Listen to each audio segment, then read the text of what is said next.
ano yung part natin. So we look at the characteristics ng isang thankful. Ano po mga kapatid, characteristic ng thanksgiving. We look at it. And first, we learn that thanksgiving, so ano yung normal Christian life has a heart of thanksgiving. So first off, we learn that thanksgiving is a saint-like work. So it's truly a work of a saint or a saved person. So of a normal Christian life. Amen. And only the saints, okay, can praise aright. And also, praise is lovely for the saint. It is lovely for the saint. It is, ano po mga kapatid, okay, comely ang pagkatawag sa Bible. It is comely. And next also, we learn also that thanksgiving is more noble part of God's worship. Okay, it's more noble part of God's worship. And that, and number 3, we also learn that thanksgiving is a God-exalting work. It's a God-exalting work. That every time you praise God, every time you thank God, you exalted Him, you lift Him up, and you let everybody, you publish His goodness, you publish what He has done for you. You acknowledge that it was not you, it was not me, but it was Him, po mga kapatid.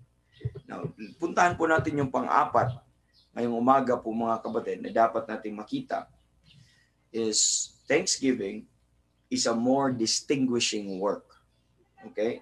The thanksgiving is a more distinguishing work. Ito yung characteristic ng thanksgiving. We're talking of this na ginagawa ng isang normal Christian, that thanksgiving is a more distinguishing work. What do I mean a more distinguishing work po mga kapatid? So, by it, when a person will praise God or will thank God, okay, it excels all other spirits. It excels all other virtues. Okay? Or spirits. Now, ang tanong ko mga kapatid is, do you thank God? You might say yes. Amen. So, well, praise the Lord. So, what about, do you talk to God? You might say yes. So does the devil talk to God. Amen. So, do you read the scripture? It's the question. Nagbabasa ka ba ng Biblia? At alam din po ng diablo. So the devil, okay, so does the devil, is also reading the scripture. Amen. Do you believe in God?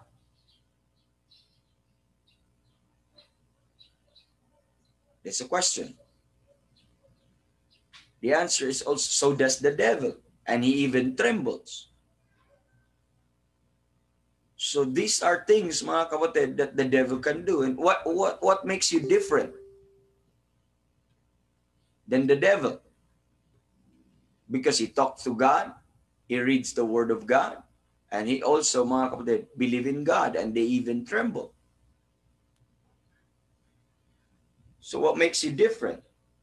What is the separating factor between you and the devil? Amen. But this is what the normal Christian is normally doing, which the devil could never imitate. And what is that? The devil could not imitate sa mga activity ng Kristiyano. Ano yun? And it is the work of thanksgiving. You'll never find that the devil would never find, you'll never find in the Bible that the devil is thanking God and praising God. That's the devil, that's what the devil could not do, mga kapatid. So, It's clear po mga kapatid that hindi niya magagawa po ito. Because the devil is filled with blasphemies and that evil speaking and that ano po mga kapatid and cursing. But the devil would never bless God. The devil would never praise God. He will never adore God. Amen. He'll never worship God. So that's the separating factor po mga kapatid. And what separates you, okay, from ungodly men? Amen. What separates you from those ungodly men? From the unsaved? Amen. Is this thanksgiving also, thankfulness. They may thank God, but they could not thank God aright. Only the saints can thank God aright. Po mga kapatid. And they are what? Kaya nga yung mga wicked men ngayon, ano po isa sa characteristic na? They are unthankful, unholy. Mga kapatid. In Romans 1, when they knew God, they glorified Him not as God. Amen. Neither were thankful. So they were not thankful. So nakikita po natin po mga kapatid. Amen. So you have to take note on that. So you see that it is a distinguishing work. What separates the normal Christian from the non-normal? From those spiritually retarded na mga Christians. What separates him? What makes the normal Christian, mga kapatid, be obvious or obviously different from an average Christian? You will find a thankful Christian because other Christians just read the Bible. They believe God also. They talk to God. They pray. Amen. But a normal Christian, mga kapatid, you could find that distinguishing work. You can find that distinguishing factor sa buhay niya. At yun po yung papasalamat. Malalaman mo na excited po yun magpapasalamat, excited po yun magpuri sa Panginoon araw-araw, whether publicly or sa loob niya po mga kapatid. Paano mo ma-distinguish ang isang Kristiyano ay right with God? Paano mo ma-distinguish ang isang Kristiyano po mga kapatid ay still nandyan po sa gawain, enthusiastic pa, masiyahin? Paano mo ma-distinguish? Thanksgiving. Do you see that? It is a distinguishing work. Dapat nating makita po mga kapatid. It separates you from the devil. Kasi meron namang common tayo sa diablo. It separates us from the unbeliever. And it is distinguishing us even from carnal Christians. Amen. And you have to understand that. So a normal Christian, mga kapatid, with a heart of thanksgiving, will always be obvious and will always be ano po mga kapatid? Will always be there na makikita mo at isa po sa mga qualities na mapapansin mo sa kanya ay masayahin yan na nagpapasalamat. What about you and me? What about us? Amen. Amen. So a normal Christian, okay, is much praises and thanksgiving. It is characterized with much praises and thanksgiving.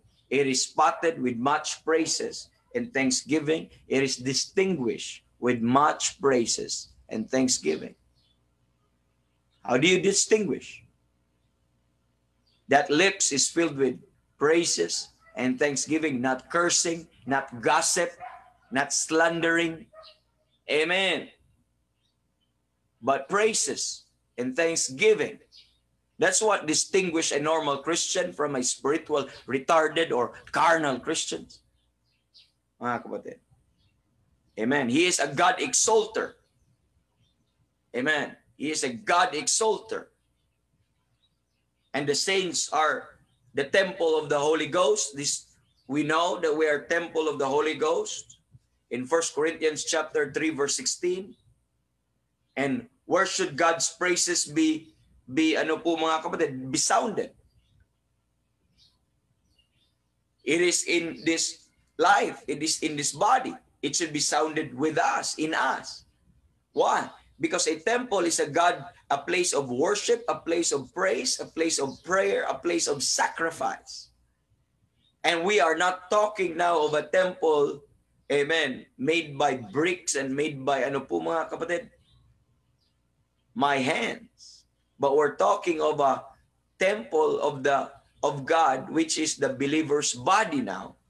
That wherever you go, you are bringing with you the temple of God, and wherever you go, you are bringing with you God 24/7, because the moment you've got saved, we are made the habitation of God through the Spirit. Amen.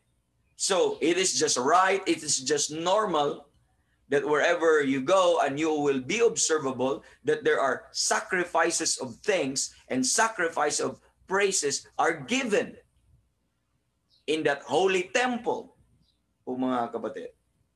So it's just right, amen. A normal Christian is never weary of thanking God, po mga kapatid. Amen. Hindi po siya napapagod. That is a very normal thing. Just like kung palagi kang kumakain, po mga kapatid. Hindi po siya napapagod sa pagpapasalamat, hindi po boring sa kanyang pagpapasalamat, and you will know that, po mga kapatid. Let's look at some verse po mga kapatid. Look at Psalm 34. Let me read Psalm 34. He's not weary, amen, doing that, because he has so much to thank God for. Do you not realize that we have few things to ask God, but we have so much to praise him, so much to thank him for? Amen. Look at Psalm ano po mga kapatid, 34. Let me read this to you in verse number 1. Psalm 34, verse number 1. The Bible says, I will bless the Lord at all times.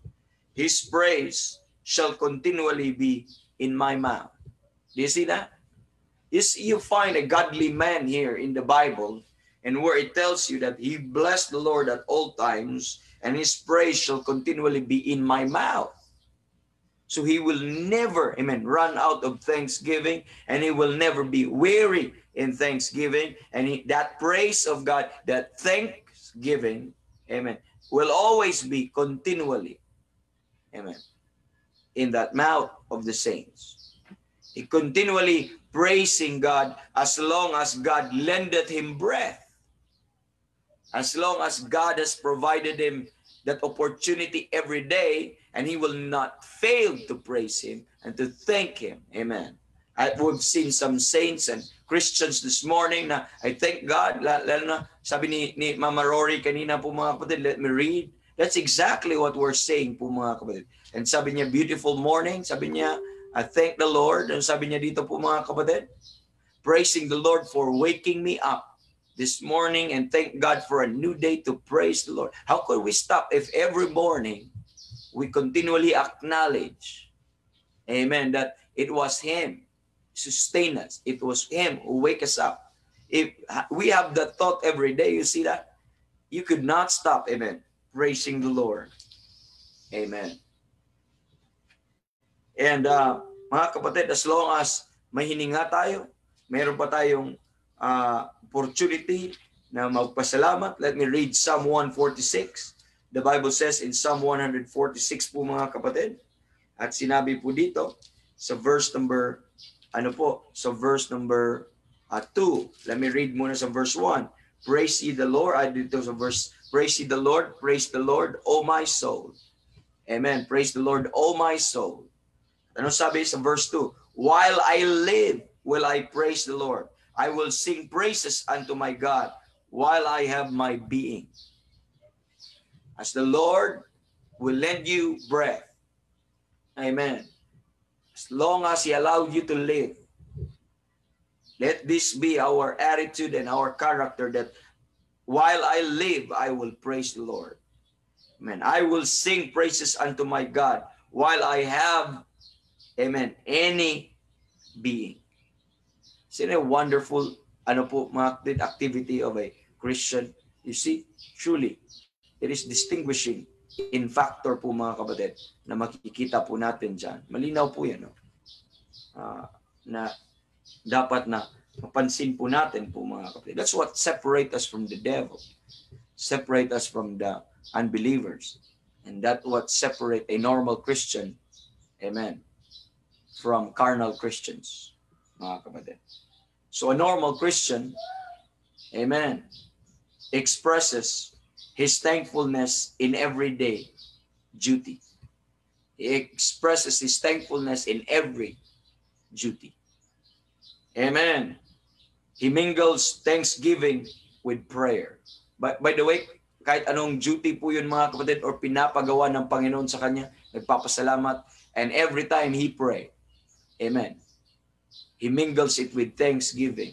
In Philippians chapter number 4, verse number 6, where it tells us po mga kapatid, be careful for nothing but in everything by prayer and supplication with thanksgiving. As he prayed for everything, he thanked God for everything. And thanksgiving is more divine part of prayer. That's more of a divine part of prayer. It is it is Godward, mga kapatid. It's more of a divine part. Bakit? In our petition, we express our own necessities. When we pray, we express our own necessities. When we pray po mga kapatid, we express our own needs and our po mga kapatid, yung wanting God to do something for what we lack or need po mga kapatid. That is when we pray. That is when we do have petitions. But when you pray with thanksgiving po mga kapatid, in our thanksgiving, we declare God's excellencies. You see that when you pray, you declare your need to God. But when you give thanks, you declare His excellencies. You declare His glory. You declare all the things that He has done. And you acknowledge, brethren, kung ano yung ginawa ng Panginoon, yung greatness ng Panginoon and excellencies ng Panginoon. So that's the difference between petition and thanksgiving. Amen. But the more you grow in the Lord, amen, you will ask for less, but you will praise Him more. You will give Him thanks more and more po mga kapatid. That's the outcome po mga kapatid. Amen. Paunti ng paunti ang ating request, pero parami ng parami ang ating pasasalamat sa Panginoon. So prayer po mga kapatid goes up as an incense. You see that? Para siyang incense na umabot sa Panginoon when it is perfumed with thanksgiving or coupled with thanksgiving. It's just like an incense. Na ano po sa Panginoon, it's napakasarap amuyin ng Panginoon po mga kapatid. Look at Psalm 141. Amen. Psalm 141. The Bible says, let's look at this ano po mga kapatid.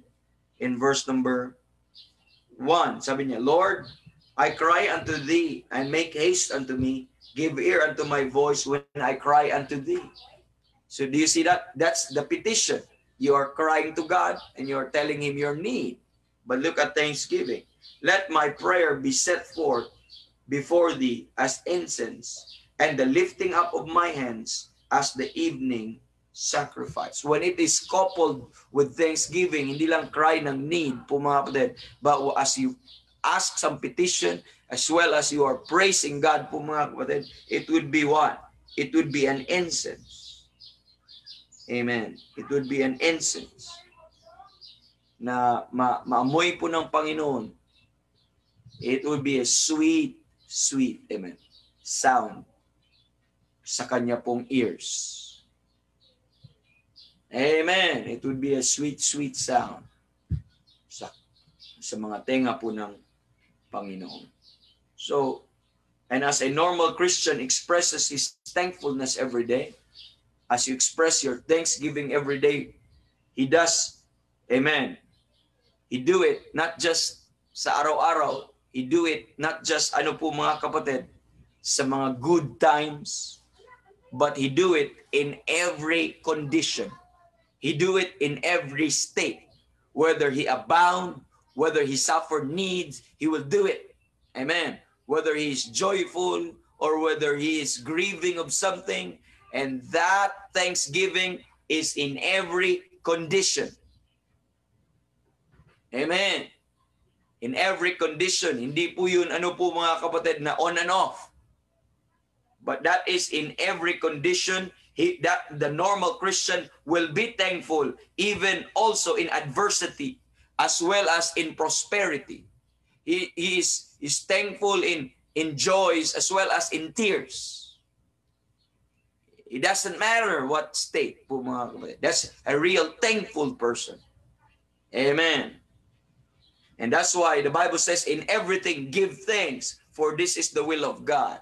So the will of God in your adversity is to give thanks. The will of God in your helpless circumstance is to give thanks. The will of God, amen, in your trouble is to give thanks. The will of God in your despair is to give thanks. The will of God in our, ano po mga kapatid, in our struggles, amen, in whatever state sa buhay natin is to give thanks. And the will of God in our joy and happiness and prosperity is to give thanks. In everything give thanks, for this is, amen, the will of God. And a normal Christian doeth the will of God. And one of the most basics of the will of God po mga kapatid is what? To give thanks. To praise Him. And dapat maintindihan po natin. Amen. But outside of that, pag murmuring na yan, complaining na yan, that's sin. And the only way for you to maintain that uprightness to God and not sinning even in the midst of adversity, even in the midst of pain and struggles, is to praise Him. But when you start to murmur, when you start to complain po mga kapatid, and that's sin. Mahirap na nga ang buhay, nagkasala ka pa. Nag-struggle na nga tayo, marami pang pain and burdens, and lahat po na yun, nagkasala pa tayo. Mas lalong dinagdagan natin ang ating load, mga kapatid. But to keep you upright with the Lord, amen, is to, amen, continue in prayer and thanksgiving. So, you see that? So, He do it in every condition. Amen. And a normal Christian, mga kapatid, is thankful and rejoices that he is, amen, drawn nearer to God. And the more you do that, you are drawn nearer to God. Though it may be a cords of sufferings that draws you, but as long as it draws you closer to God, amen, so be it. And you will praise anyhow. Amen. You will thank God anyhow. That way. So when it goes well with him, amen, to a normal Christian, when it's smooth sailing, when it goes well with him, he praises God for mercy. Amen. When it goes badly with him, he magnifies God's justice. When God's children are beaten, amen, with a rod or discipline, amen, they continue to drop in thankfulness.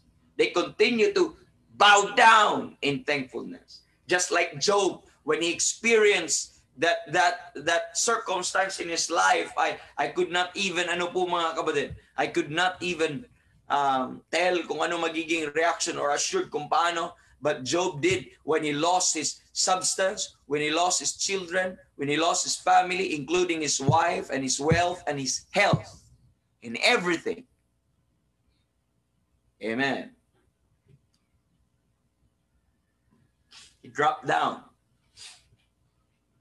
and praised God and say, naked came I out of my mother's womb, and naked shall I return thither. The Lord give it, the Lord take it away. Amen. Blessed be the name of the Lord. He never cursed God, but he blessed God. Amen. If Job could do that, you know the difference, dispensational difference between Job and you? You have the indwelling spirit with you today that will not depart. You have an assurance of salvation today. Job don't have. You have eternal life today. Job don't have. You become the habitation of God today, and Job is not. You are blessed with all spiritual blessings in heavenly places today, and Job is not.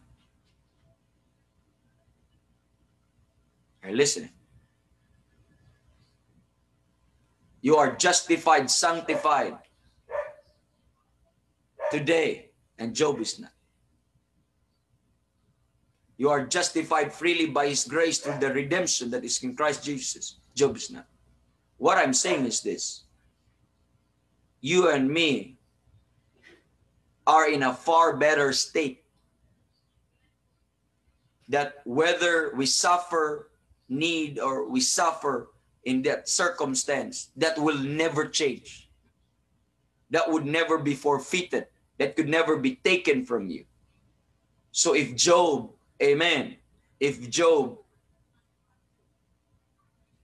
is not blessed that much, just like you are blessed today, living in the dispensation of the grace of God. Amen. But if he managed to bless God and not curse God, do you think, mga kapatid, God has much expectation to you and me living under grace than those who live under the law? Amen. That's the point. Amen. Kung ang mga tao under the law, amen,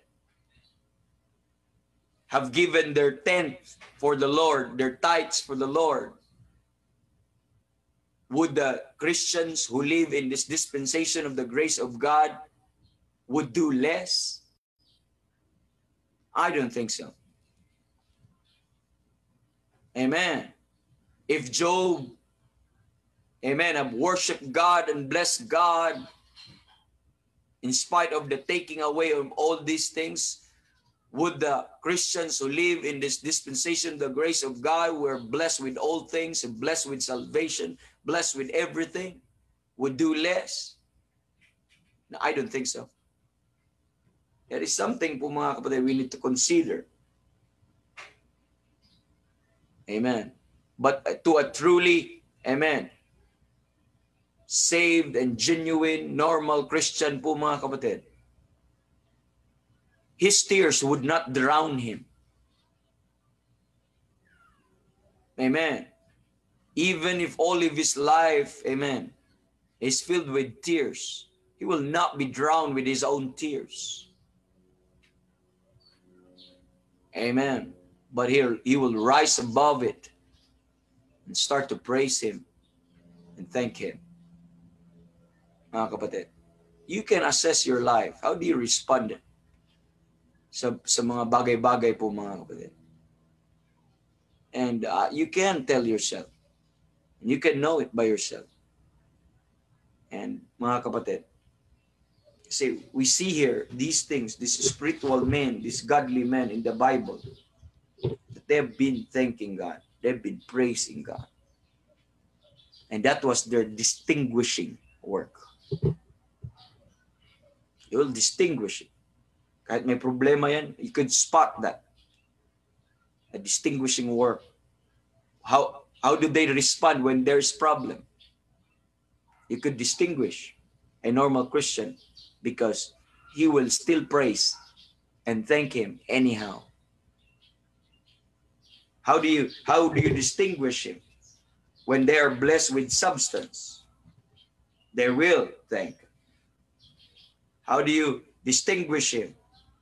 In every condition, he will thank God. How do you distinguish him? In his necessities, he will thank God. Amen. How do you distinguish him in adversity? He will thank God. How do you distinguish him in his prosperity? He will thank God. Kasi ang iba, pag prosperity lang magpapasalamat eh. Pero in every condition, This normal Christian will thank God. How do you distinguish him in suffering? He will thank God. Amen. How do you distinguish him in those bad times? He will distinguish. He will praise, thank God. How will you distinguish him in chastening? He will thank God. Amen. Amen. How will you distinguish him in times of pains and tears? He will thank God. So you see, thanksgiving is a more distinguishing work. That's what separates a normal Christian from those average and carnal Christians or common Christians that we know today. He will not whine. He will not complain. He will not murmur, because he understands, though he know that he's undeserving. Amen. He know that he don't have any right at all to live. He understands that, and he will never lose sight of that. That's why whatever befalls him, it's so normal for him. Lord, bonus na nga lang tong sa akin. Kahit salvation lang natanggap ko, enough na yun to praise you and to worship you. Pero hindi lang naman yun binigay pa ang napakarami. Then he will never lose sight that he's not deserving sa mga bagay na biyaya lang ng Panginoon. And he will realize that, sino ba ako? Bakit ako magko-complain? Ano bang nagawa ko? Ano bang naidagdag ko sa inyo? Wala. But rather, it was God who was imparting to us. So, maintindihan po natin, ma-realize po natin, it's a distinguishing work sa isang Kristiyano. So, maintindihan po natin, first, it's thanksgiving. It's a saintly work. And secondly po mga kapatid, thanksgiving is a more noble part of God's worship po mga kapatid. And thirdly, thanksgiving is a God-exalting work. You're exalting God. Just like what I told you, when you pray, amen, you are, amen. When you give thanks po mga kapatid, you are declaring, amen, His excellencies. So it's a God-exalting work. When you praise Him, you are exalting Him, not yourselves, not others. You exalted Him. And lastly, na-discuss po natin this morning, that thanksgiving is a more distinguishing work. Amen. That's how to spot, amen, a normal Christian. It will separate him from others. Spot that. And that is that thanksgiving, that heart of thanksgiving. See, a normal Christian has a heart of thanksgiving. And tomorrow po mga kapatid, we are going to look at some characteristics again. Okay, whether we are thankful Christians or not. Or characteristics that those who are rightfully, okay, or rightly thankful. They're rightly thankful. How do I know that I am rightly thankful po mga kapatid? So we'll look at some of those things po mga kapatid. And that would another 10 things. Oh, di ko alam. Would that take us 10 days also? No. So mabilis lang, ira-run through lang natin yung mga bagay po na yun po mga kapatid. This moment, I hope it adds joy sa ating pasasalamat and understanding also of what is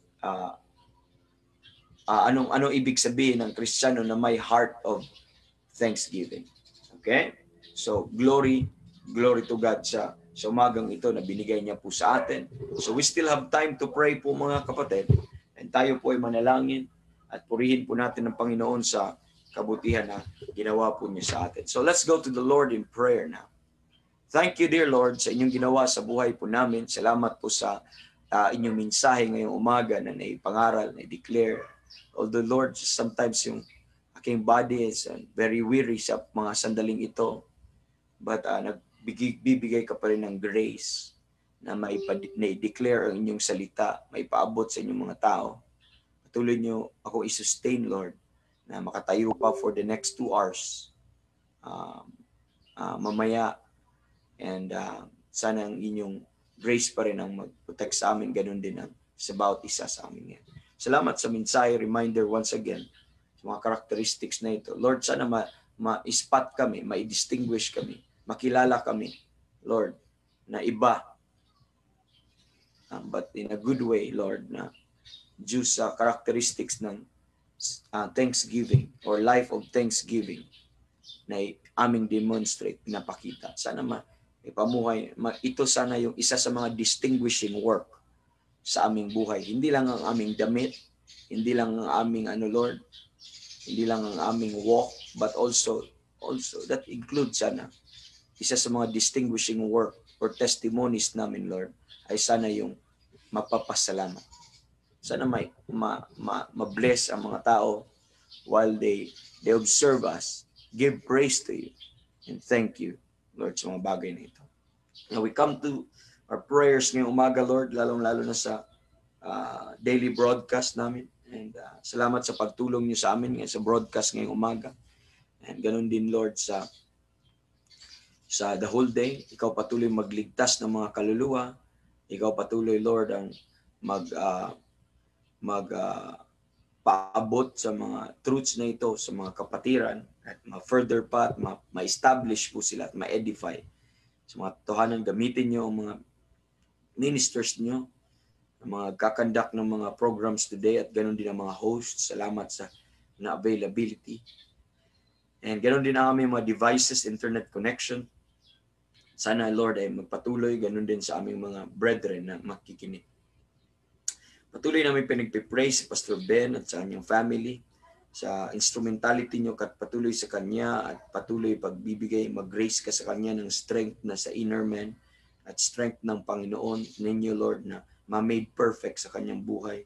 And that in spite, Lord, ng old age, ng frailties ng katawan, na magamit mo siya mightily and continually at makita namin yung power sa kanyang buhay. And salamat, Lord, sa paggamit niya up to this very moment at nakita po namin, na witness po namin ang kapangyarihan niyo po sa buhay niya. Ganon din sa kanyang pamilya.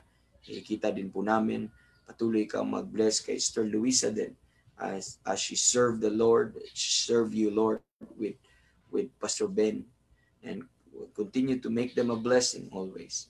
At ganon din, we remember si Sister Bell and si Brother Jason sa kanilang nalalapit na kasal. Ikaw patuloy po na mag-guide sa kanila, magbigay po ng provision and wisdom sa lahat po ng gagawin pa. And above all, Lord, na sana yung kasal nila maging testimony and good example, Lord, sa lahat pa na ikakasal. Magiging pattern of good works sa lahat pa po ng susunod sa kanila. At even to our children, Lord. Na sana ang inyong grace at inyong power ay makita po, ma-demonstrate po. At ang truthfulness ng inyong salita, may demonstrate po doon sa araw na iyon. We continue to pray also for Silas Gates sa kanya pong colds, ubo, sipon, Lord. Patuloy niyo pong grant yung kanya pong restoration ng kanyang health at ganoon din ang spiritual understanding sa parents niya na nag-alaga sa kanya. We continue to pray for our unsaved loved ones na sana, Lord, ang mga unsaved loved ones namin patuloy mabigyan sila ng opportunity, ma-expose sila sa preaching ng inyong salita. At as they listen to the word of God, Lord, sana ma-convict sila lalong-lalo na sa gospel of their salvation. Anong ginawa niya sa cross ng Calvario, and they will come also sa experience ng faith. And they will trust Christ and they will trust what He did on that cross alone. And ganun din, Lord, na sana sino man yung gamitin, sana isa kami sa inyong gagamitin or even atong mga programa, anong meron namin ay magamit din. Provide ka kung anong mga means, Lord, na maipaabot lang sa kanila ang inyong salita. Praying sa mga pastors, evangelists, and churches na aming kakilala po, Lord, sa mga sandaling ito. And patuloy niyong samahan sila sa pakipagbaka sa labanan ng Christian life at sa resistance ng Diablo. At patuloy niyo silang i-sustain, provide them the strength enough, Lord, to fight for another day, and provide them more truths, and sa kanilang pag-aaral, spare them from apostasy, be also with their needs, and be with their families, be with their, Lord, the ministries you entrusted to Him. Continue to use them, Lord, mightily, and every day sa buhay nila, and through them, through their ministries, Lord, na maraming tao makapagpakinig ng inyong salita, ang inyong katawan ay ma-edify, at tulungan niyo sila sa kanilang studies and lead them patuloy sa righteousness, Lord. And wag na sana malihis sila ng landas at patuloy silang mag-stay po sa inyo. I-prosper nyo ang mga ministries na pinagkaloob nyo sa kanila. Prosper nyo, Lord, yung lalo na inyong salita na kanilang naipangaral. At ganun din ang mga pregnant mothers, and most especially kay Sister Rosebel, Lord, sa mga sandaling ito, at sa kanya pong bed rest and sa contraction sana ay hindi po ma-early ang out ng baby, ay sa tama lang sa timing, pero Lord, ang inyong kalooban pa rin. Masunod kung ano man ang inyong gusto, Lord, kung how will your power be demonstrated, and so be it. But we know, Lord, as long as your will is there, you are also there. And yun po ang assurance namin. We just Lord, desire na peace and spiritual understanding sa naranasan ngayon ni Sister Bem. Mahirap po sila na hindi makagalaw at may mga bata, bed rest, lahat ng iyon. Tulungan niyo siya, Lord. Tuloy siya palakasin, tuloy niyo siyang ingatan, lalo na yung baby. And Brother Gideon, give him wisdom. And ganoon din Sister Raquel sa magiging operation niya, procedure sa kanyang panganak. Patuloy mo provide sila sa need po nila, sa lalong-lalo na, Lord, sa dugo at sa hospital, at sa be with her, and spiritual understanding din, and courage and strength and health din sa baby at kay Sister Raquel. And with the rest ng mga moms, Lord, Sister Fatima, Sister Glenda, Sister Charity Rain, Sister Mercy, Sister Renalyn, Sister Arlene Iturralde sa Mindoro. Hindi ko alam kung ano nang mga months na meron sila, but anytime soon, Lord, patuloy ka habang wala pa, ingatan sila, give them joy, Lord, excitement also sa inyong pagbabalik, at lalong-lalo na, Lord, sa excitement every day sa inyo sa paglilingkod. Patuloy niyo silang bigyan ng courage, alisin yung fear, Lord, sa kanilang buhay, at ang confidence at assurance, ang courage po ninyo ang mananaig, and understanding din, and Lord, situation din nila na mag-provide ka din ng doctors, lahat na ito, and hospitals, kung saan man sila pwedeng manganak safely, Panginoon.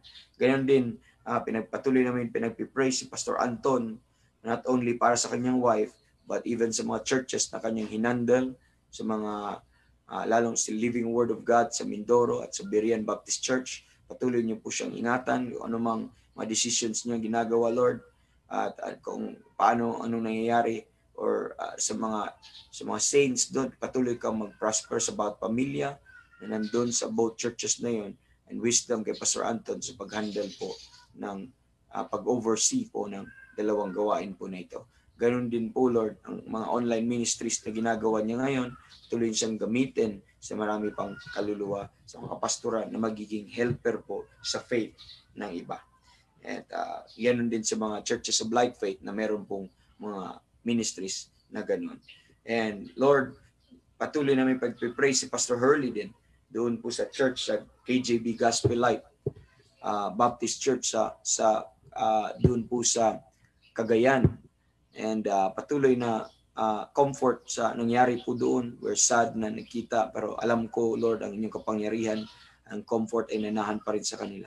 Pero patuloy niyong i-comfort yung family na yon na namatayan, sa mga miyembro po doon sa kanila, and tulungan yung church na yon na patuloy pa rin na maging blessing po sa pamilya po na yon namatayan, at ganoon din ang yung possible na infection na mangyayari sa church po nila. Ikaw po patuloy mag-spare sa bawat isa, Lord, at sana ay sa testing na gagawin po na yon ay sana maging maayos lang po silang lahat. And patuloy niyo po silang ingatan. Pastor Hurley, bigyan niyo siyang wisdom always kung paano po gagawin at paano i-handle ang mga circumstance na ito. Give him wisdom, Lord, and help him always that the Holy Ghost will bring him all things to his remembrance, lalong-lalo na yung mga salita na natutunan po ninyo sa iyo. So sana magkaroon po ng desirable results. Sana hindi po magiging positive, pero Lord, sana ito ay hindi magiging hindrance patuloy sa inyong gawain, at gamitin yung situation nila ngayon na lalo silang matatag, mapatatag, lalo silang madraw closer sa inyo. I know, Lord, you have purpose in everything na ginagawa. Salamat sa mga saints, Lord, na nagpipray kasama po namin ngayong umaga. Salamat sa kanilang presensya. Salamat ng kanilang pagpakinig. Ikaw patuloy mag-prosper sa salita ng Diyos na napakinggan namin. Sana hindi lang manatili sa aming tenga, at bagkos ito ay pupunta sa aming puso. At sa Thanksgiving namin natutunan, sana mag-desire po kami na may apply po ito as we live in this Christian life, Lord. Na kami po ay magiging testimony po ninyo. Ang testimony po ninyo ay magiging apparent, observable sa aming buhay. Help us to become epistles, Lord, na ninyo to be known and read by all men. And thank you sa opportunity na ito ngayon. I-bless you yung araw namin. Bless you lahat ng gagawin namin. And give us victory today, Lord, na all things na gagawin po namin. And we give you glory and praise. And we ask all these things in the name of your Son, our Lord and Savior, Jesus Christ. Amen and amen. God bless, brethren, and thank God sa umagang ito at salamat din po sa mensahe. We're done here, Sister Nancy, Brother Randy, and glory to God.